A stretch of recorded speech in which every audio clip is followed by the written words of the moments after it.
Hello, बच्चों. Let us see this question. Question say that if u is equals to u क्या है universal set है 1 2 3 4 5 6 7 8 9 10 and a equals to 1 3 5 7 9 and b equals to 2 4 6 8 10 and c equals to 1 2 3 4 10. What is a minus b intersection c? क्या होगा इसका, है ना. तो सबसे पहले की कंसेप्ट हम लोग समझ लेते हैं. तो लिखा मैंने की concept that is equals to if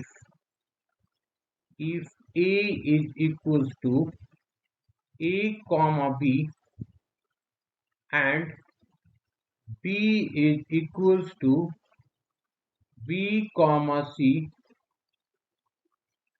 then a intersection of b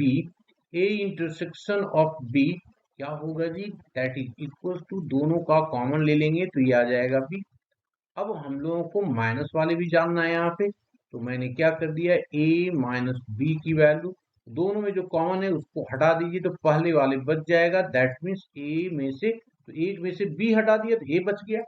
okay now अब आ जाते हैं क्वेश्चन पे. क्वेश्चन में उन वैल्यू को ही हम लोग लिख रहे हैं जिसकी रिक्वायरमेंट है हमें. तो लिख रहे हैं गिवन दैट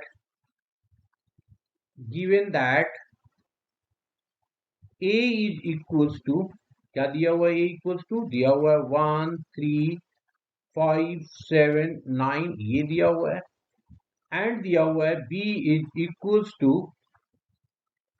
2 4 6 8 10